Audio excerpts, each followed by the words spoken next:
Once upon a time, in a land not too far from here, there were three brave children named Lucy, Edmund, and their cousin Eustace. One sunny afternoon, as they played in the attic of an old house, something magical happened.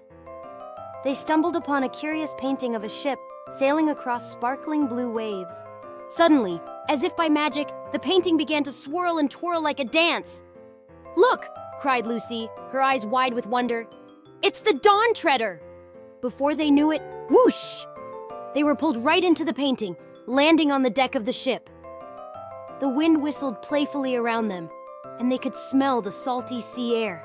Standing there was their old friend, King Caspian, with his bright smile and shiny sword. "Welcome aboard," he laughed. "We're about to set sail on an adventure." Eustace huffed and puffed, adjusting his glasses. "This is ridiculous. I wanted to stay at home playing video games." "Oh, come on," said Edmund with a grin. "Where's your sense of adventure?"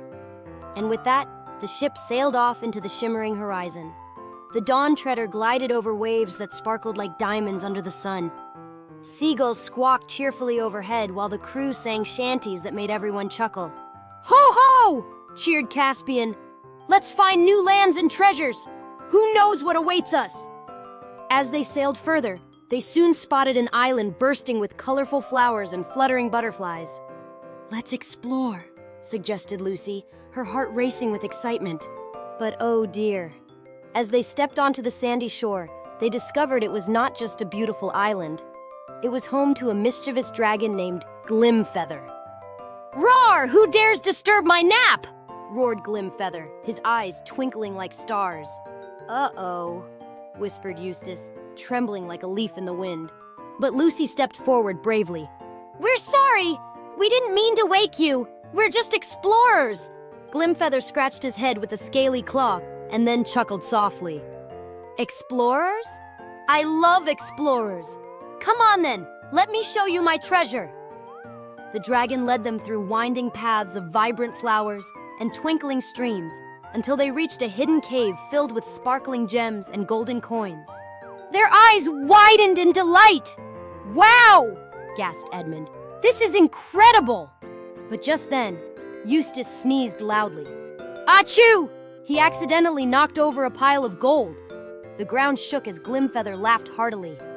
"Careful there! Gold isn't as soft as it looks!" With laughter filling the air, they spent hours playing hide-and-seek among the gems and sharing stories about their adventures. After saying goodbye to Glimfeather, who gifted each of them a shiny gem for their bravery, the children returned to their ship. But their adventures had only just begun. Next up was an enchanted sea where they met talking dolphins who performed flips and tricks in the water. "Whee!" squealed Lucy as one dolphin splashed her playfully. "Can you do that?" asked Edmund to Eustace, who simply crossed his arms and scowled.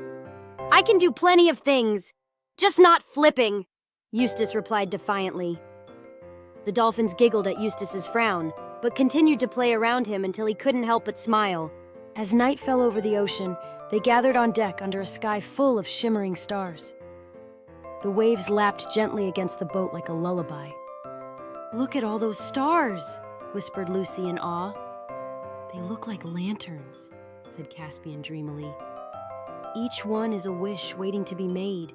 Eustace thought for a moment before saying shyly, I wish for more adventures like this."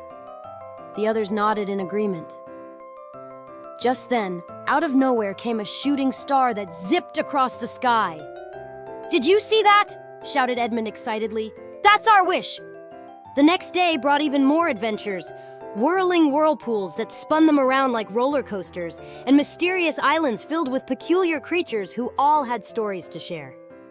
Finally, after many days of exploring and making memories together, it was time for Lucy, Edmund, and Eustace to return home. With heavy hearts but happy smiles, they waved goodbye to Caspian and their new friends.